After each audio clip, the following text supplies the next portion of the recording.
Well, welcome back, everybody. I hope everybody enjoyed your lunch and our morning sessions, which were great. Really looking forward to the next session and the next panel.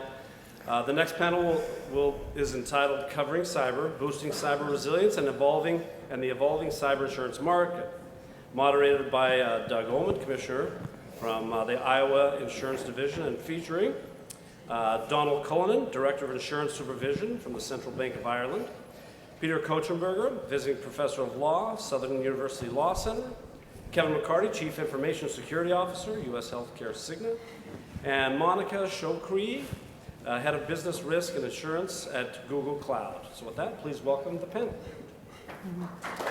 Thank you. Thank you, Commissioner Anderson, and it is good to be back with you this afternoon, and thank you to the panelists for joining us today. It's a diverse perspective that we're going to hear, so again, thank you for being here. We're going to start out with a discussion about cyber security, so I'll begin with a question for you, Peter. On-demand access to ubiquitous data and information platforms is growing exponentially. In addition to your role as professor at the university, at Southern University Law Center, I guess my question for you is really particular to your work as an NAIC-funded representative.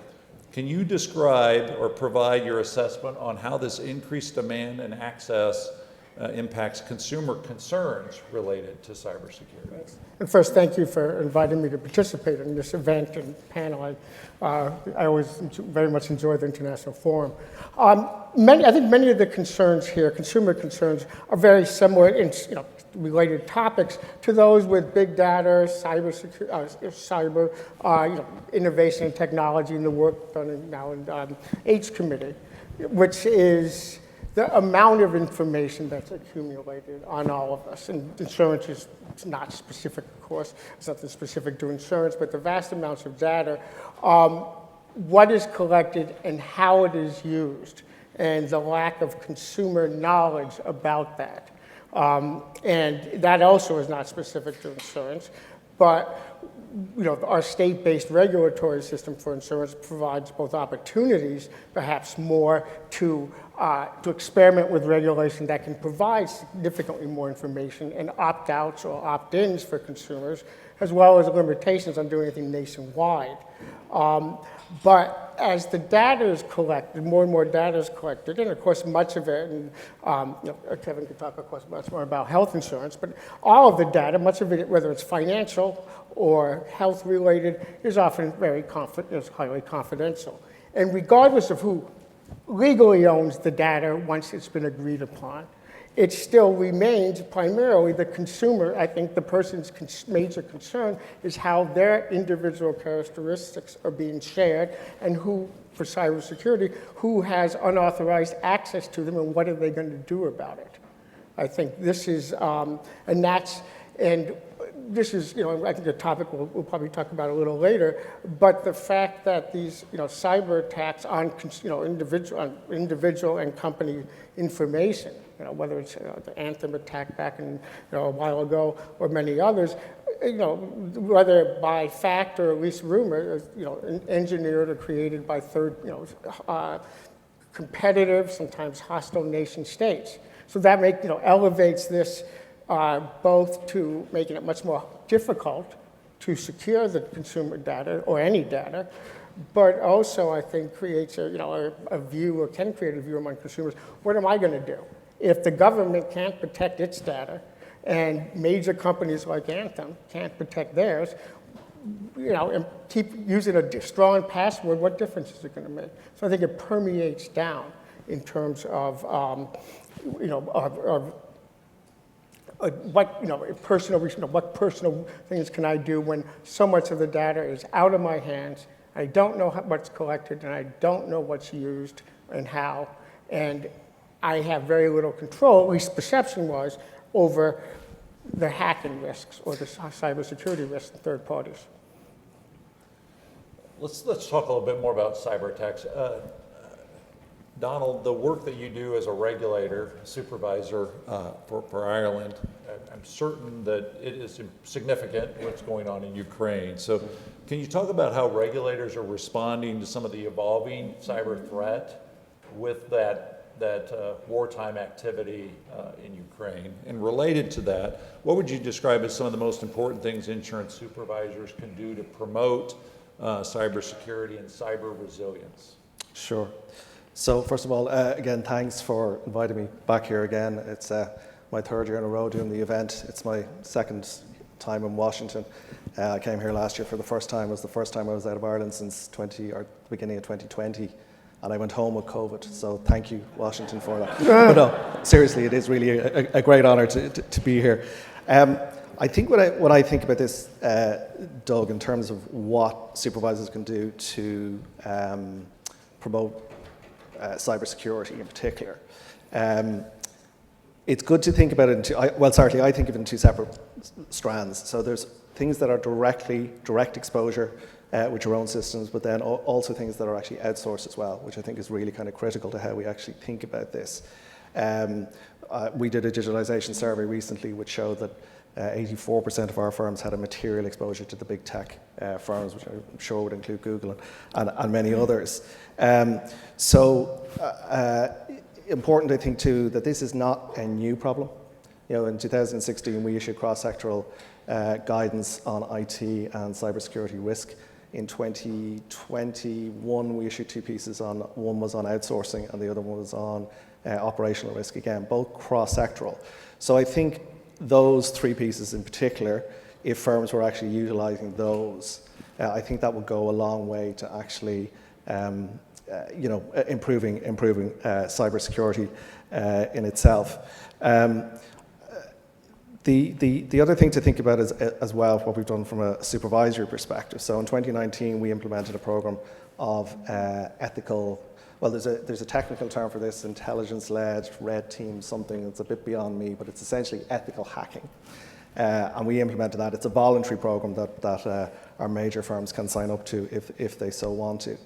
And then I think the other piece that we've done from a supervisory perspective is we go out and we do risk assessments, IT risk assessments, including cybersecurity.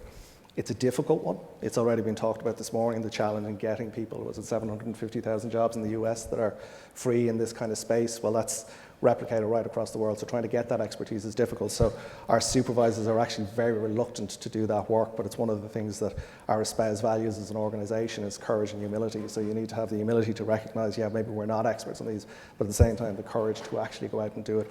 So all of those things, I think the policy piece there in terms of the guidance and then the actual supervisory work that we do, that should actually improve cybersecurity for firms. The other significant development that's going on in this area at the moment is the Digital Operation Resilience Act, or DORA, in Europe. And that is actually now in place, but the main provisions of it don't actually kick in until the beginning of 2025. But it's quite significant. There will be mandatory incident reporting, for example, for the first time. There will be oversight of the actual critical third-party providers for the first time as well. And that's an interesting concept because it's not supervision. It's called oversight. And it's probably appropriate because we don't supervise Google or any of the other big firms, but it's something that's coming down the line, and that still all has to be worked out. The ethical hacking requirements will actually become compulsory as well for some of the bigger firms too. So that's all in the developing space, and all of that should help in this area. I think in relation to the war in the Ukraine, what's going on there, it still goes on there day to day, is horrible. And we shouldn't, just because it's not the front of the headlines anymore, we shouldn't be blind to that. And it has absolutely increased the threat, absolutely, right across the board. But what I would say is if there is, and it sounds like a horrible thing to say, but it's like in any of these things, if there is a silver lining, at least what it has done, it has raised awareness that there are bad actors out there who are after your data, they're after your money, and whether it's at an individual level, a corporate level, or a nation level, we all have to be aware of that. We need to talk about it. We need to talk about it because those threats are very, very real. Kevin, let's talk about hardening those systems. What is the most significant cyber risk to the insurance industry, and how can the industry work with regulators in order to address that concern. Yeah, so I mean, the insurance industry isn't any different, right, from any other industry from a cyber threat perspective, right? From my perspective, now you can look at ransomware events, data breach events, data loss. I mean, but really, when I look across the insurance industry and where they really need to focus is where we would have a systemic cyber event. What does that mean? It would be something where we'd have significant financial loss, potential, a lot of consumer data exposure, customer attrition. It would be multi-industry across insurance companies. That could be manifested in a few ways. One, it could be some large-scale cyber attack, right? Nation state sponsored potentially, right? That's certainly within the realm of possibilities these days, given the geopolitical state that we're in. It could be a widespread security vulnerability, where it's a 0-day, and we see things like that, where it could be a common technology that many companies use. Log4j, SolarWinds, you can name a few that have happened in recent history that could cause an event like that. So what can we do about it collectively, right? I'm thinking about from the insurers, and the regulators. It's nothing different than we would want to do in building out any strong security program and building fostering a strong security culture. By the way, the panel this morning with, I think it was Andrew McMahon, talked about building out a strong cyber security resilient culture. I wanted to run up here and hug them, right? I mean, it's just like, I thought it'd be weird though. But that's really where it starts. But first and foremost, right, from my perspective, right, we have to make sure when you think about insurers and regulators, it would be helpful, right, that insurers have the appropriate reserve capital, right, to pay out the obligations potentially that they have to in a systemic event like this. But outside of that, it really is what I would think common security behaviors, good behaviors, which would be you got to continuously risk assess, right? And this is for insurers, for their clients, for the regulators, is to understand. We assess for a variety of reasons. One is to make sure that we don't have soft spots in our posture, right? It's to understand where we need to do some level of investment to strengthen our programs and build resiliency. I always think of it as sort of it's fire prevention, fire detection and response, and then recovery, right? It's the same thing in the cyber world, right? You've got to build out a strong program based on best practices. That would be the expectation. How do we build that? How do we build that capability with collaboration between all of these companies, from the insurers and regulators and the insured? It's the same thing. It's a very collaborative culture, by the way, in the cyber world. I really don't see folks in the health insurance space as a competitor. We do have conversations with our counterparts within industry, outside of industry, and we constantly are talking about what are the emerging threats. We should have these conversations as well with our insurers. We certainly have them with our regulators, and that helps us collectively build a better, stronger posture, because we are facing significant threats. We're facing very motivated, very well organized criminal organizations, right? From one. We certainly, activists and your general individual hackers, and then you also have the nation-state sponsored hackers, and it's also Andrew McMahon. I keep remembering everything he said this morning. We're outmanned on this, right? We are facing an incredible shortage, and so you've got to build a strong cyber security culture, and it starts with basic understanding your threats. That's through a risk assessment, then building out the appropriate controls to address those threats that you find in the risk assessment. And outside of that, it's you think about within the detecting response, yes, important, but also when we're in the midst of an incident, particularly a widespread potential systemic event like this, you have to ensure that you have strong incident response protocols in place, right? Not just within company, but across companies. And this is where I could see another opportunity for insurers and the regulated industry to make sure that those channels are open, right? So we can talk about what are the methods and operations, what are the TPPs that the attackers are using, how do we share intel information so we can quickly have a rapid response and hopefully reduce the impact of an event. And also ensure that we're making, we're responding as quickly as possible and recovering as quickly as possible as well. And outside of that, if you talk about recovery a little bit, right, it's, in worst case scenarios, you do have to have a strong, business continuity plan. We call it the 1, 2, 3 backup policy, where you have multiple copies, right, of your data, your systems, your platforms, and basically air gap down that last step, right? So that you, in worst case scenario, that you've got something that's basically disconnected from the network but backed up to recover in those kinds of incidents. All right, Monica, thanks for being here. A question for you Thanks about for having hacking.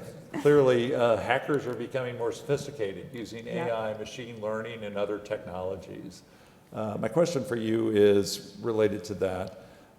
How are companies scaling up to deal with those more complex attacks?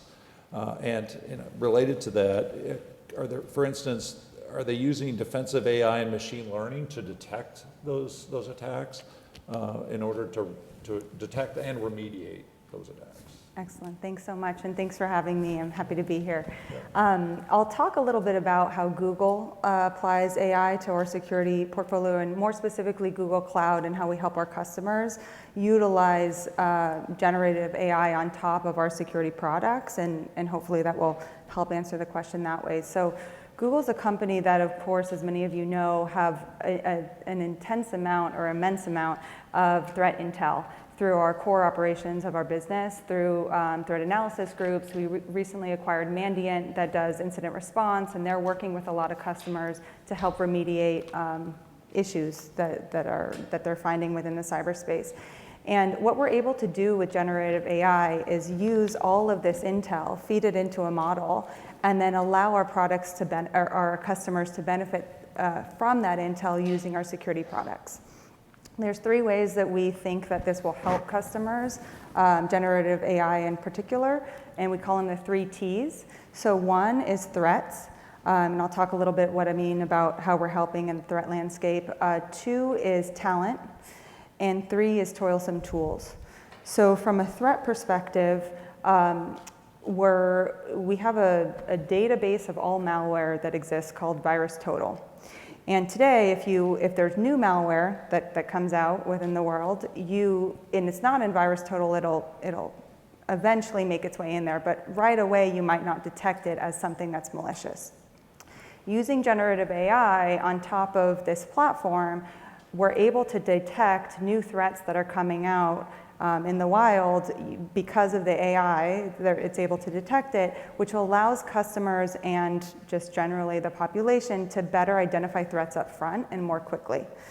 So it reduces the time to detect that there is a threat out there. So that's number 1.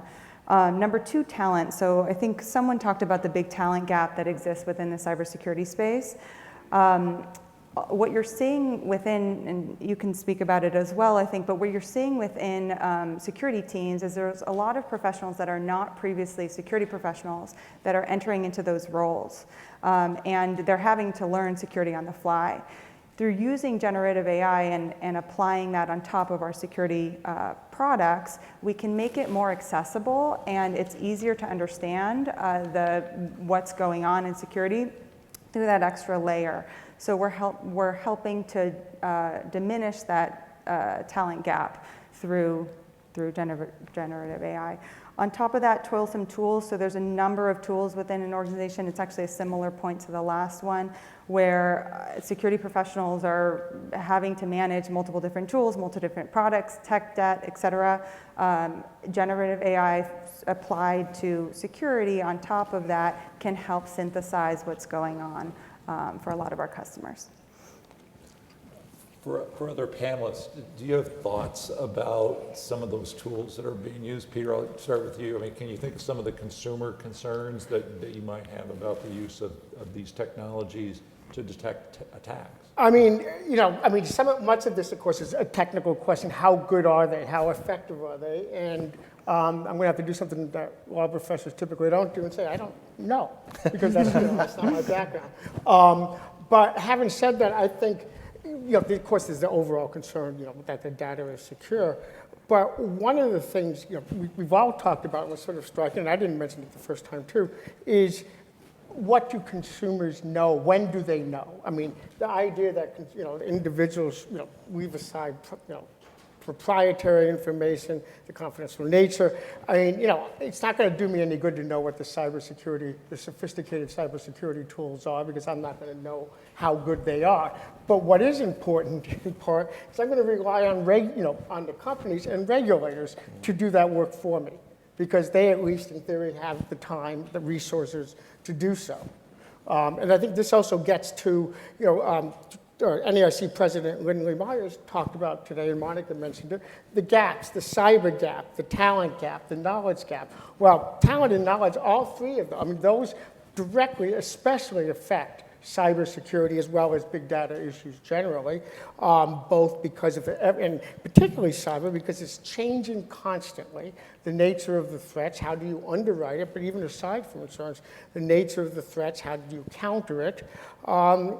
And you also, and the growth, at least for now it seems, of different goals, ransomware, but also more and more nation states, if that's actually happening, nation states being involved. So those factors, make it, really, I think, exacerbate the talent and now, the gap that already exists. And then you have, the fact that it's difficult for states, it's difficult for any government agency or any industry to get sufficient talent in IT and cybersecurity often, and then to keep them, on current, which is more of a challenge than probably almost any other field. And then you take it to a state level, and state pay structures as well as ability to hire. I mean, I've worked for state institutions most of my life, and it's, and of course every regulator here does, and it's very difficult. So that's where I think we see a particular challenge. And to link it back to consumers, that's what we see, that's what consumers are dependent on. The only other thing I wanted to mention is knowing when your information has been attacked, hacked, accessed, and what to do about it. Now, sometimes, like the industry, the privacy, and this is not insurance necessarily specific, but it is pretty good about telling you. We all get these notices. I mean, sometimes we get so many of them, and they're so voluminous, we don't know what to do, but it's better than not knowing our information. But I think that NAIC's data security law from a few years ago is a really good effort. Did a lot of, is positive, was one of the first, quasi-national standards. But one of the disappointments a number of us had was there was no provision in there for consumer notification. We talked about it, there was a lot of opposition, and that's a separate issue, by the way, from private right of action. But just consumer notification requirements. And I think that's as much an important part of an Insurance Data Security Act as it is anywhere else. Yeah. Let's talk a little bit more about that. I mean, we've heard the detection that can go on and also your comments with regards to remediation. But to that point of notification, if it's effective, that is detection is effective and the remediation can avoid consumer harm, should that trigger notification? Probably not. But I guess I'd be interested, Peter, like at what point does that breach or attempted breach and an effort to defend it, that is to harden the situation, require consumers to be notified? Well, I think the fundamental, at least the first, maybe the primary perspective, I think, is whose information has been taken, and therefore who should at least be able to make that decision. What's particularly, some information obviously is going to be valuable to pretty much everyone. Confidential financial information, access to financial accounts and credit cards, health information. But the importance of what is likely been hacked and taken is really going to vary.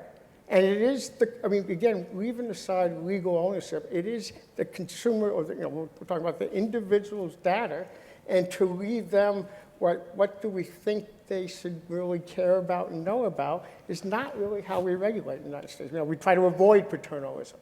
And I think the challenge here is their disclosure model, I'm not sure what else to do, has the same thing. It's not as bad, but the HIPAA privacy notices we get now online all the time, and probably have resulted in the loss of several forests, if not more, because they're so ubiquitous. And I know that was an issue in just providing in the data security model law for consumer notification. But I think ultimately that decision needs to be made, by the consumer. It's a matter of dignity, if you want to look at it that way. If my information has been hacked, I at least should know and have the right to say that's important to me. But if I don't know, I'm completely ignorant about how my information is being used. Kevin, let's talk a little bit more about, Director Lindley Myers in her opening comments talked about the gaps. And I think it's fair to say as a company, you may be concerned about the ever growing, evolving regulatory landscape. How is it that that does relate to that concern about continued gaps in terms of resources, knowledge, and talent? And related to that, will those problems create a greater cybersecurity risk? Yeah, so do I have concern? Yes.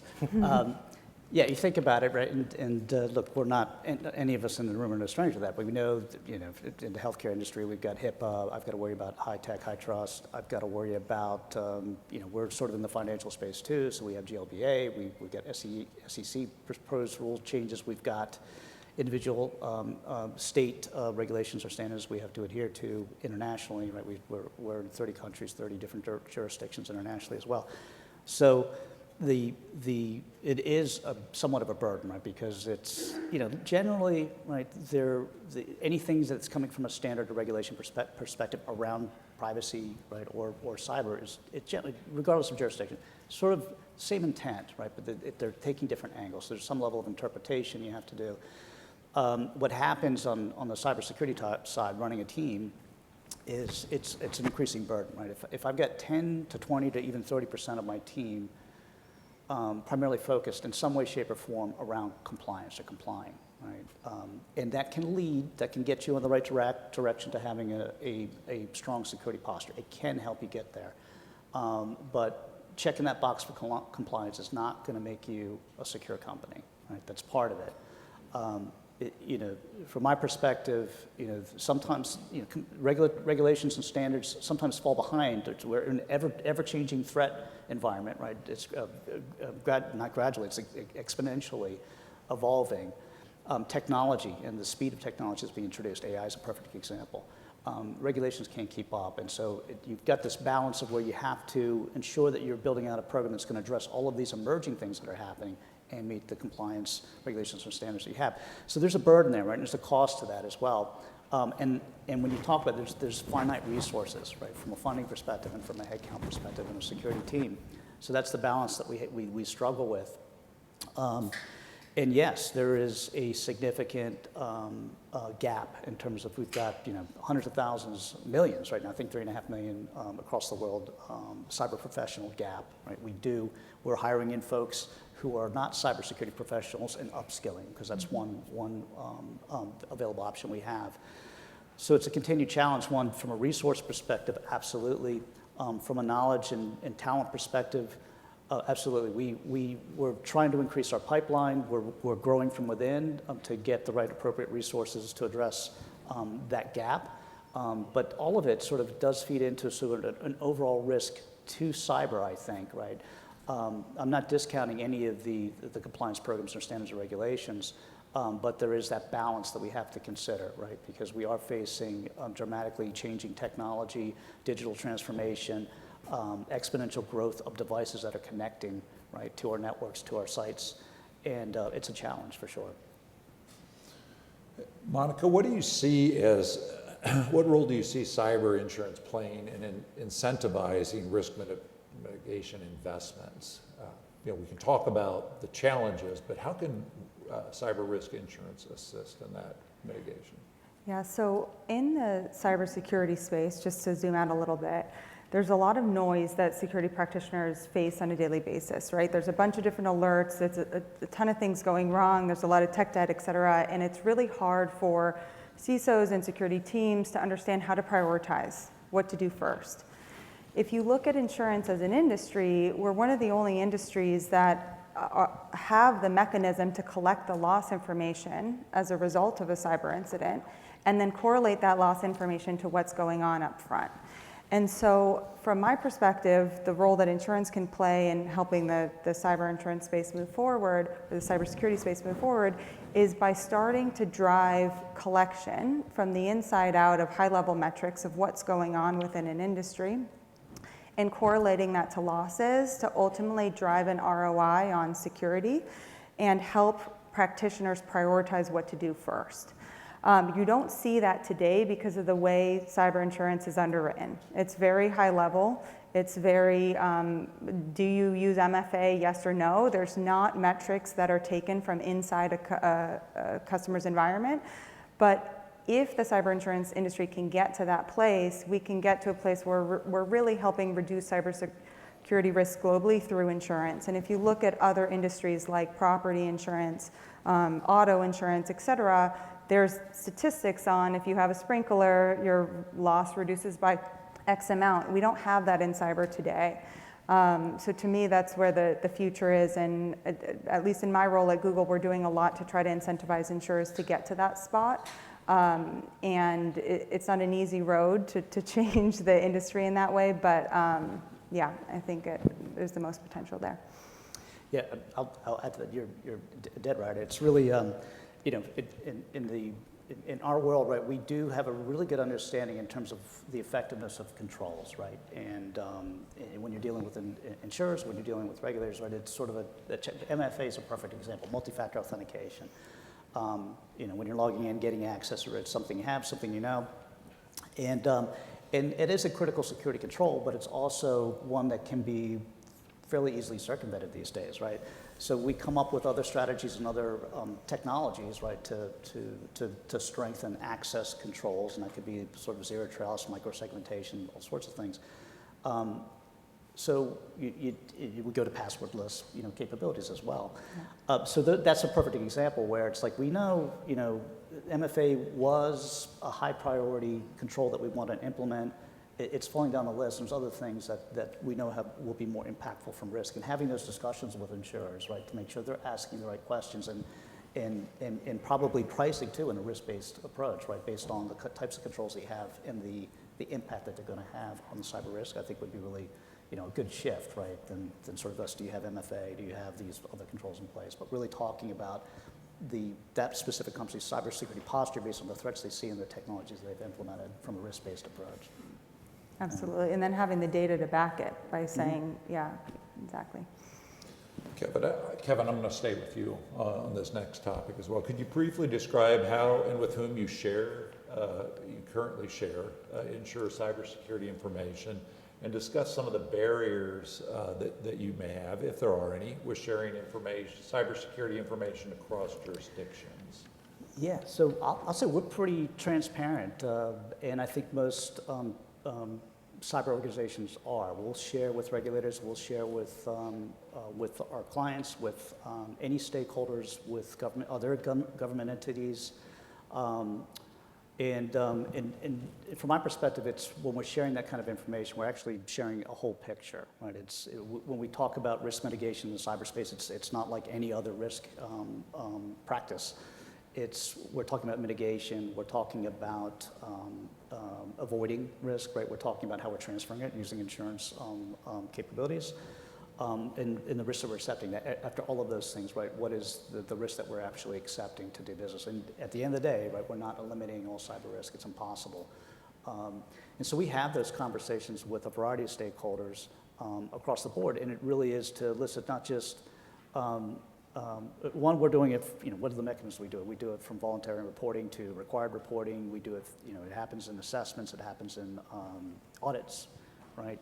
And it happens in sort of environments like this, and workshops and conferences where we have these conversations, and we do share this information. Some of it's a little bit sensitive, like we don't like to, you know, sort of open the kitchen and say, hey, here's all of our controls, here's the strength of the maturity of the controls, here's how we're mitigating the risk. You know, that information is sensitive. So there is some barriers in terms of having those conversations, so we always carefully weigh the risks and benefits. I work with my legal team, I work with my risk management team, our privacy professionals, right, as we're having these conversations or reporting out information about either insurer information or other risk mitigating controls. But there's concerns, particularly across jurisdictions, obviously, right, because it is a complex environment, and understanding what are the data protection rules and regulations in that jurisdiction? What is the protection of intellectual property? Because it's sensitive. If things that we're submitting, if we're oversharing and it ultimately ends up in public domain for whatever reasons, right? If it depends on the particular jurisdiction's law in terms of how they report out, that, like I said, I get paid to be paranoid. That makes me a little bit worried that someone might have a little bit more information about Cigna's security posture and where we might be able to poke to find some soft spots potentially. So that's some of the areas I think about. But in terms of the transparency, I think we are fairly transparent. I love, and I think my team loves, and I think other security practitioners love to have these conversations, because when we share this kind of information with insurers, with regulators, we get a better perspective about the emerging threats that we all see. It provides information, particularly to regulators, in terms of what we're trying to do, right, best practice-wise, and how we're mitigating risk, hopefully to help shape regulations and standards in a way that's going to be beneficial for everybody, for the consumers, for the companies, to all prosper and protect information. So there's a lot of benefits to sharing that, but we do absolutely, have some sensitivity about the information, and we're careful when we make sure we get the right guidance before we have those more, I would say, in-depth discussions about our risk posture. All right, Monica, I'm going to come back to you. How do you see the assessment, provision, management, and supervision of cyber risks as changing? We know it is changing. It seems to be changing at a pretty fast rate. But how do you see looking down the road?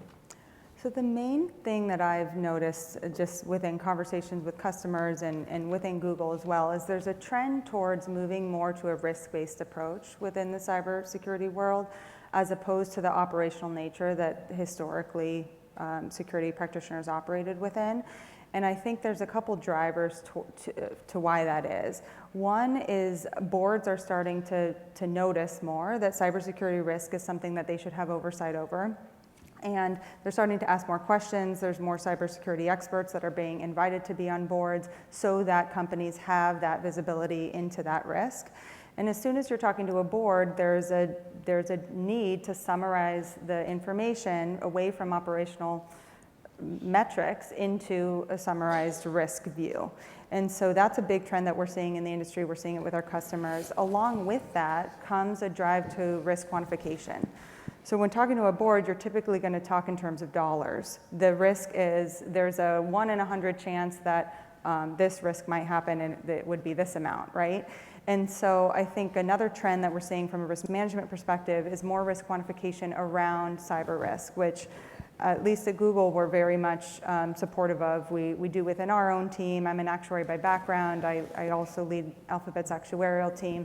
And so there's a big focus on risk quantification, both for us and helping our customers.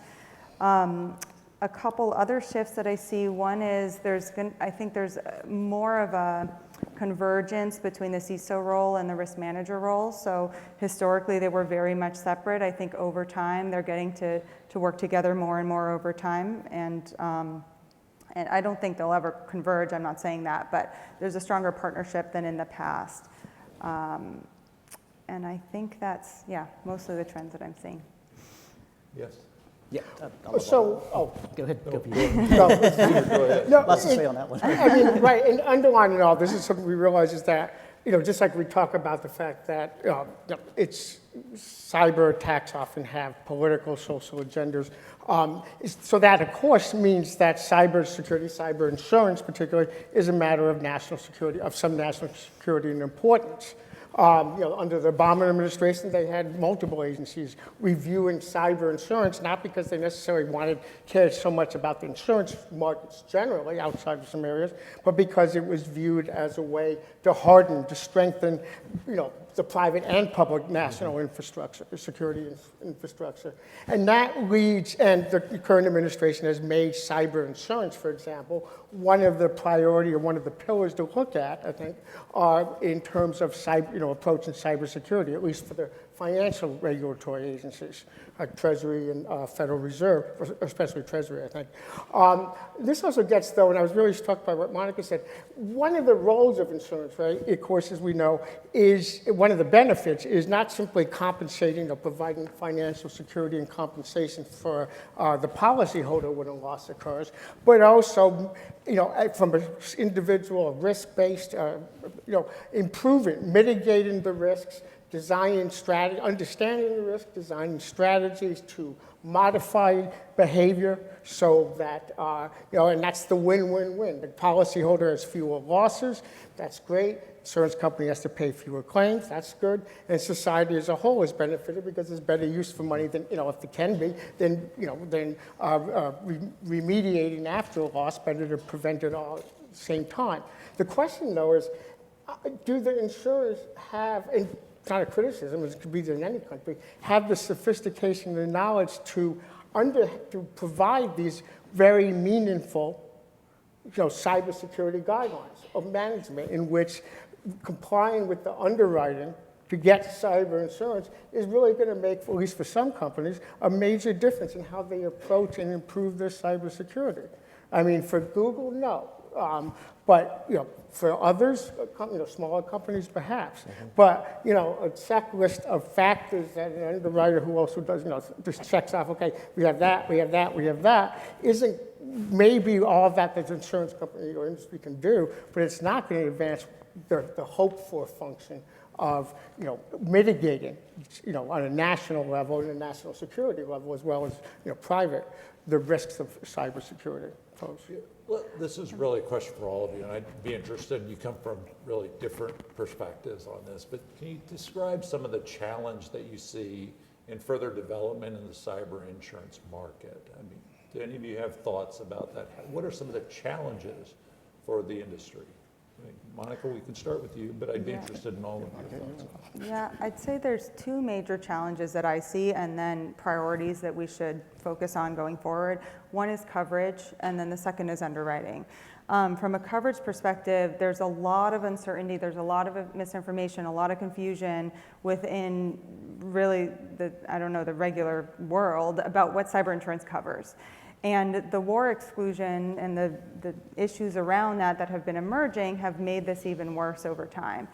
And so when you say we're going to include a war exclusion on a policy, an insurance company, really what they're trying to do is make sure that they're financially viable, that they can stand a catastrophic attack and still remain in business, right? So the intention makes sense when you narrow it down. But when you talk about a war exclusion, there's many hacks that might have an origin in war that shouldn't necessarily be excluded. It's really a catastrophic risk that they're trying to exclude.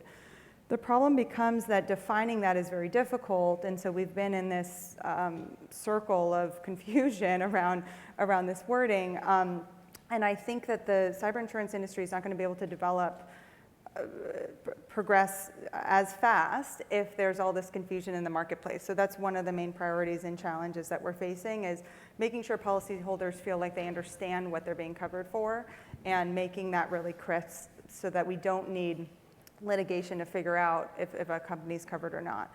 The other one is, data-driven underwriting. So the way that they're underwriting today, I just don't think is viable in the long term.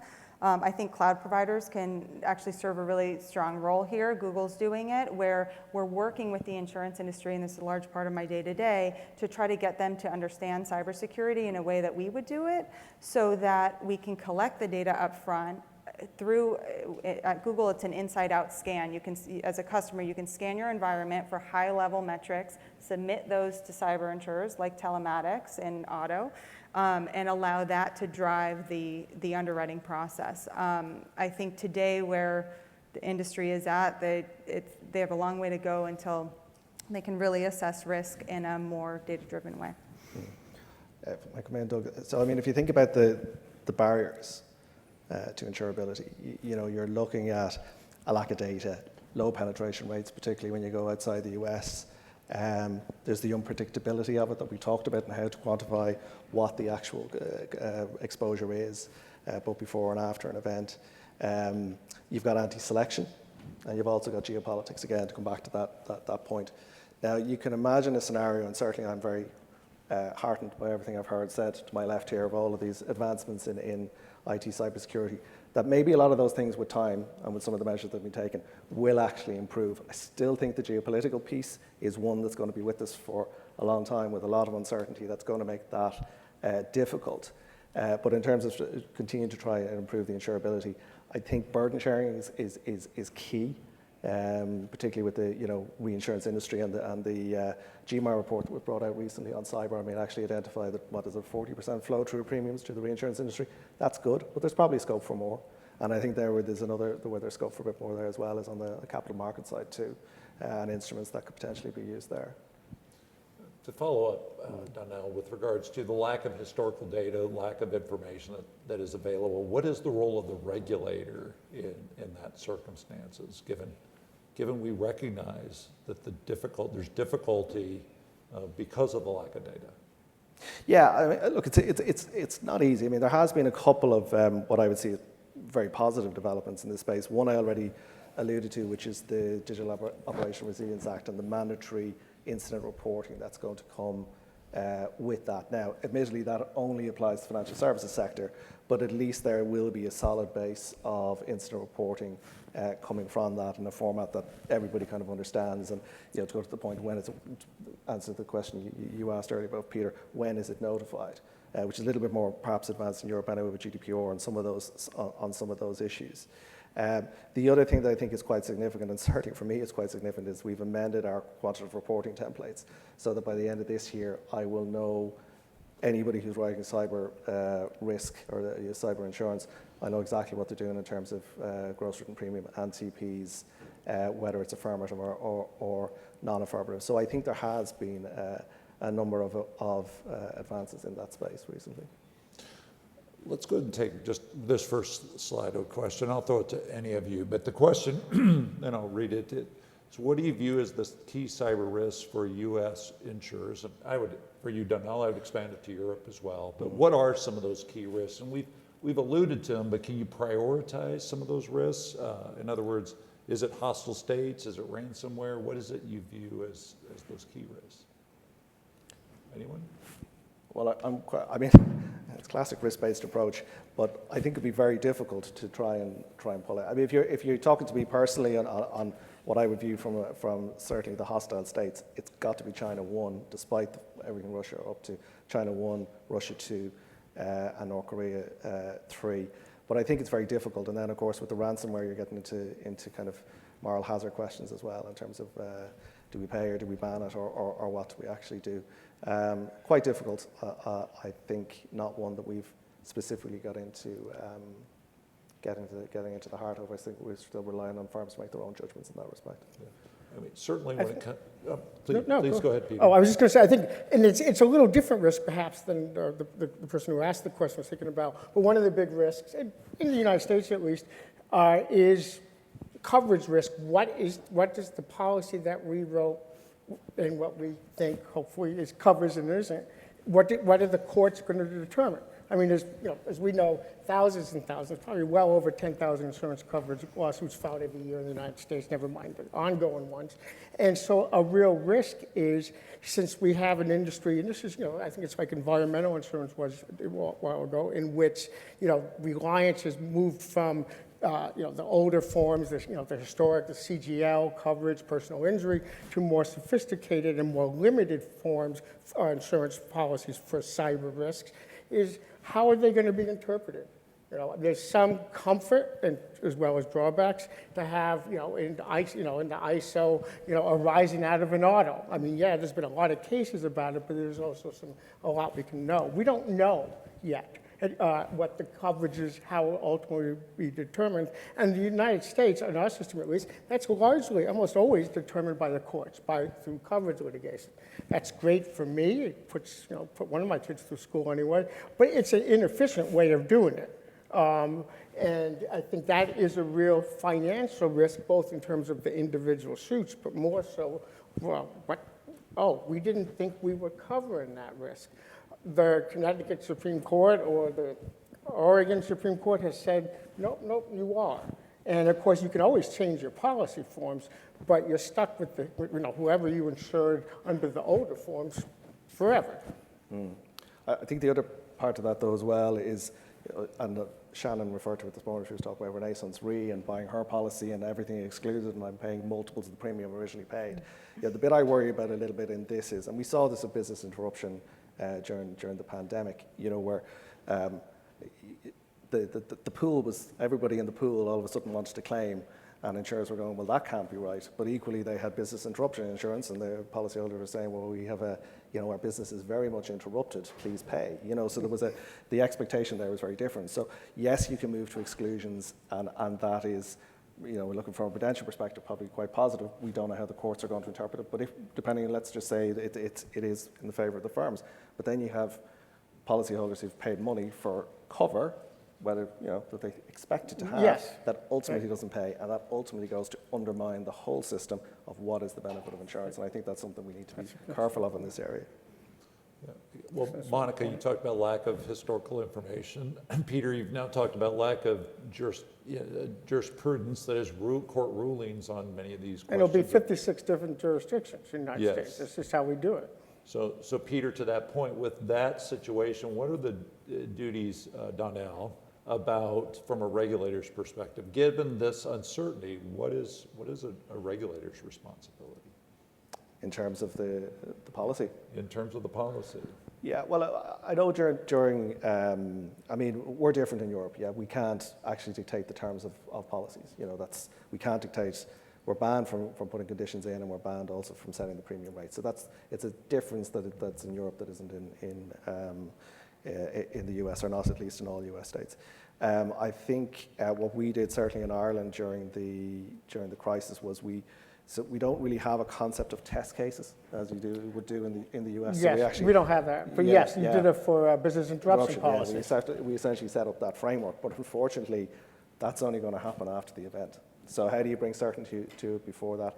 I don't know. I think the actual piece around consumer education and ensuring that they absolutely know what they're buying and what those exclusions mean, we think we did a pretty good job of that after business interruption. There are requirements that if there's something being excluded or something being added, it has to be identified to the policyholders. We were certainly satisfied, at least in the Irish domestic market, that was done pretty thoroughly. So I think that is probably part of the answer, but it's a difficult question. I think there will always be a gap in expectations here. Kevin, I'm going to come back to you on some of these issues. Cyber security insurance is an important risk mitigation tool, but protection gaps could be very large with important differences across jurisdictions and companies. Talk a little bit about this protection gap. What is it that you see from some of your perspective? Yeah, you'll certainly get the cyber practitioner view on this. But I think we talked about it a little bit. Monica mentioned it too. One is, obviously, do we have enough, right? There's always the question, right? And that's why do we have inadequate coverage? And it's always a challenge, I think, for any cybersecurity organization working with their partners on the risk management side, typically, to make sure that, you talked about cyber risk quantification, right? I think, many security organizations are gravitating. We see the trend. I was recently in a CISO offsite where they polled us, right? And they asked us how many CISOs are actually building out a CRQ or have a CRQ, a cyber risk quantification program in place. It was 30% this year, which is a dramatic, drift in the right direction, I think, right? So that we can have more purposeful conversations with our insurers in terms of what we want, what we think we need to cover based on the controls that we believe we have in place. So inadequate coverage is always a concern for us. It's a potential gap. You nailed it with sort of the ambiguity in the language sometimes. Like what actually does that war exclusion mean? What does it mean if there's a social engineering clause in there, phishing clause? So it's difficult sometimes for us, even with leveraging brokers and experts within the risk management space, to understand what really is covered from my perspective. So that's the gap too. And there's also, I think, and I could be wrong, but I think there's somewhat of a lack of standardization too within the cyber insurance industry. Where it can impact sort of you'll get different price structures despite feeding in sort of the same information in terms of the controls that you have. That's my perspective. I don't know if I'm really nailing it from a protection gap perspective. How do we solve for that? You talked about it. It's really maybe coming up with standardized terms, having a little bit more standardization around what's included, what's excluded, clearer terminology. Would be helpful for us in the cyberspace. This is a question for any of you. Is market capacity a related issue? Is that something that needs to be addressed? you address that through solvency. I mean, that's probably one of the more particular here because solvency issues are so, so difficult, I think, to understand from an insurance, perspective, which is something we've talked about for a while. Where are your risks, not only, but in terms of the set of industries you're covering, as well as risks that weren't cyber risks 2 years ago but are now, or new terrorist, new technology, or new changes in the international, in politics that somehow motivate countries to become, or third parties to become more active in attacks than before. That's very hard. That's, I think, maybe the most important thing in this market regulators can do, is solvency. I think it varies a bit by industry. So public sector, for example, market capacity is absolutely an issue, or critical infrastructure. So depending on certain industries, I do think it's a limitation. But if we can get the cybersecurity of those organizations to be better, the capacity will follow. So it's a little bit of a chicken and egg to that degree. All right, Monica, I have a question for you about the cloud, and we've got a question on Slido about that as well. Is the reliance on large cloud providers has been mentioned? Are measures that require the localization of such services to other jurisdictions potentially harmful to cybersecurity? So I won't answer the question directly. Potentially others on the panel have thoughts on it, but I will say that we comply with all local jurisdiction laws, et cetera, and we do have a lot of efforts that follow these measures that are mentioned here. But in terms of how it impacts cybersecurity, of course, from our perspective, cybersecurity is our #1 focus at Google. So we're doing everything we can to make sure that we're very secure. But I don't have thoughts beyond that, at least in my role. I don't know if anyone else does. Yeah, I'll definitely chime in. I think, look, the large cloud providers like Google and their competitors, I think have kind of solved that localization issue for us, for folks who are leveraging cloud platforms. So that if we do have those requirements, right, that we can do in region, we can do in country, leveraging that their cloud platforms within that area to take advantage of those capabilities and not have to do on-prem, for instance. Theoretically, I guess on-prem, you think you can build up stronger security controls potentially, but in practice, the cost advantages of leveraging a cloud platform frees up more money to apply to additional security controls that you can have. And as you talked about, the capabilities that some of the cloud providers are providing on top, those layered services on top from a security perspective, are something that is difficult, right, to apply on-prem. So there's clear advantages to still leveraging, from my perspective, cloud providers to address data localization issues, to the point where I really don't see a significant change in risk one way or the other if you were doing on-prem. Can I go back to your market capacity question just Yes, for a moment? Because I saw an article in the FT a couple of weeks ago where some association of risk managers had brought this up and were bringing up the issue of capacity and where it was going to come from. I'm still of the belief that there's still a huge amount that can be done on the cybersecurity side first to make these things more insurable. And I think I was kind of reading, I was kind of going, well, I kind of be putting this back on the risk managers and going, improve the risk management first before coming to look to the insurance industry. Not every risk has to be passed off to the insurance industry, or at very least it has to be a risk that it's at such a point where it is actually insurable. So, I think there's an element to that in this, a big element actually of it, in answer to that question. I guess capacity also talks about whenever you want to move to it, is the need, if there is one, for a federal backstop in terms of capacity? I'm happy, Please. I'm not going to comment on federal backstops not being from this jurisdiction. Again, but it's back to my previous thing, I don't think we're at a point where we should be talking about any sort of backstops or PPP or anything else yet. I think there may come a time where that's the right thing to do.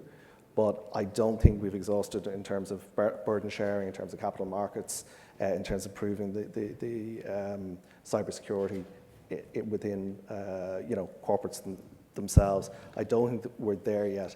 And in any event, I think there are other protection gaps in other areas, such as climate, such as pensions, in many other areas that I think should be addressed first before this is looked at. All right, let's take another question, Domhnall, for you.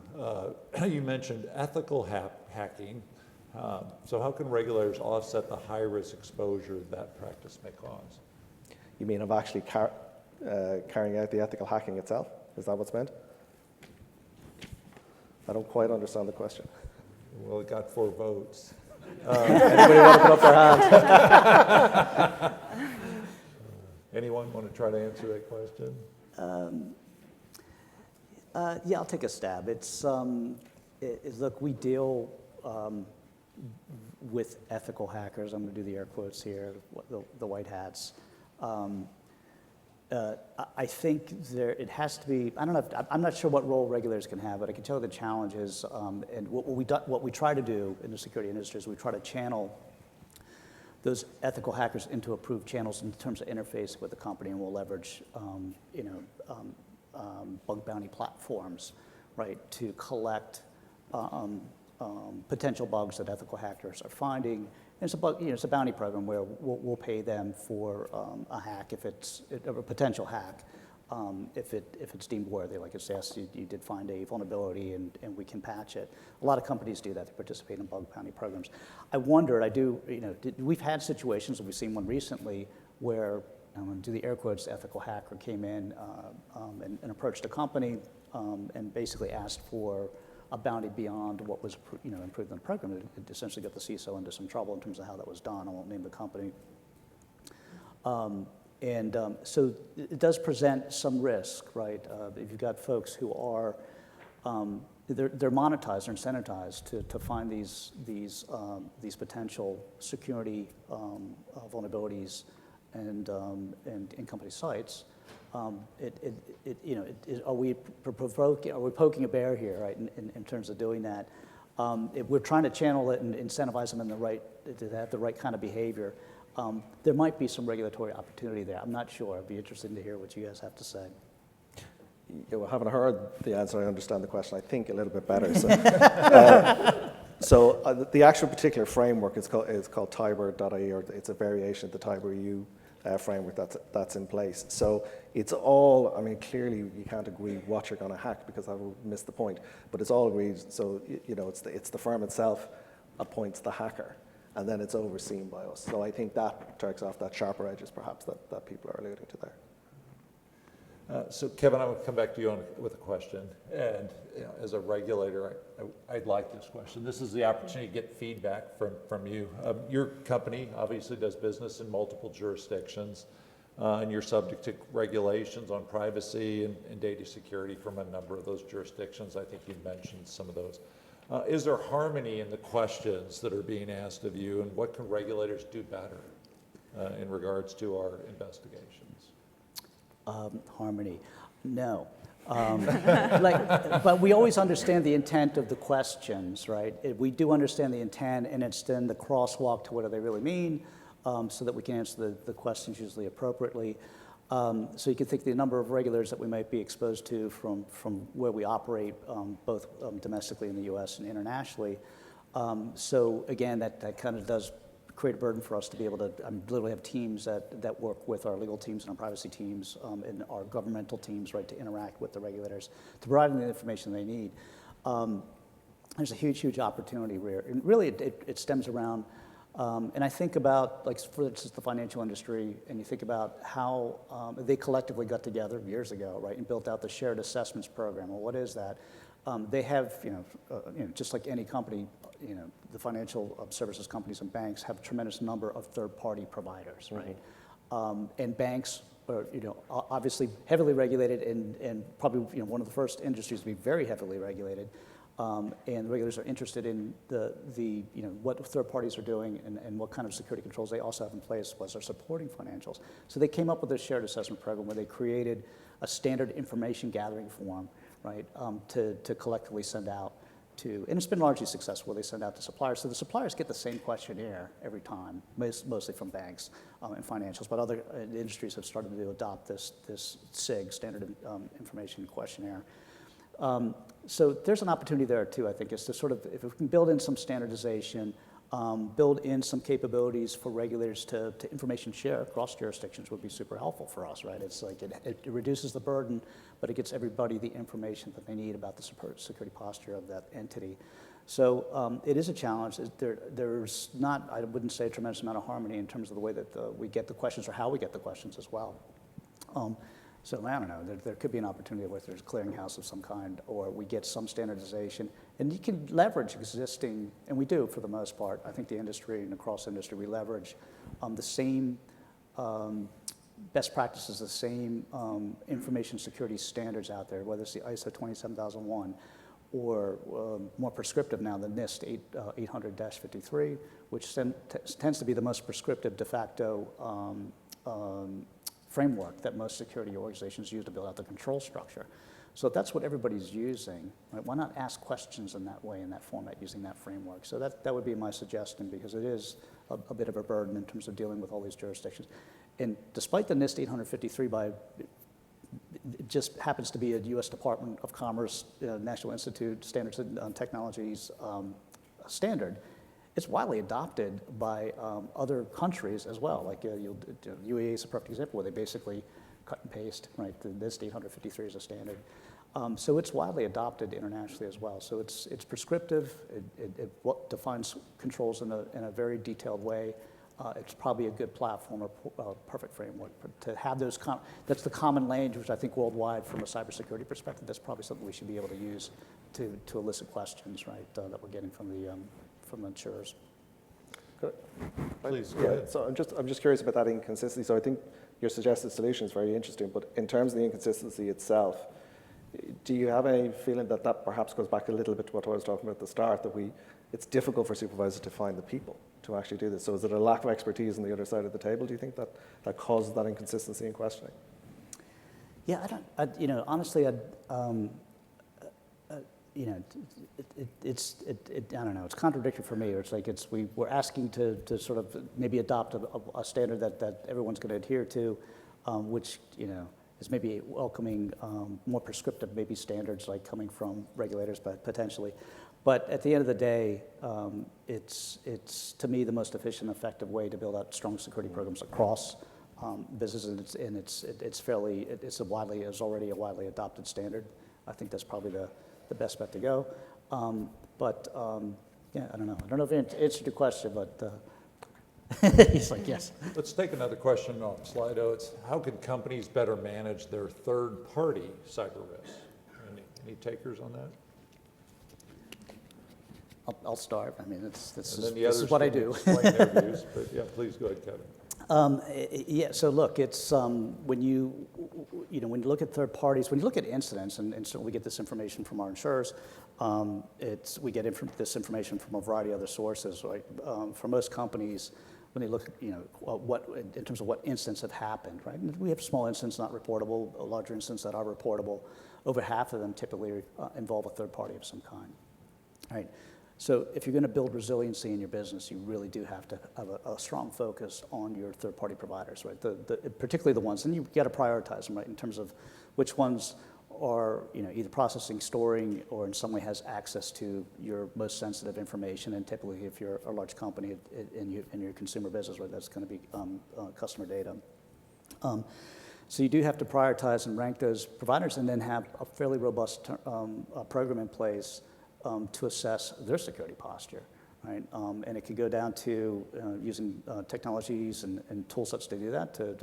You got to have a strong continuous monitoring capability, particularly for those most sensitive suppliers.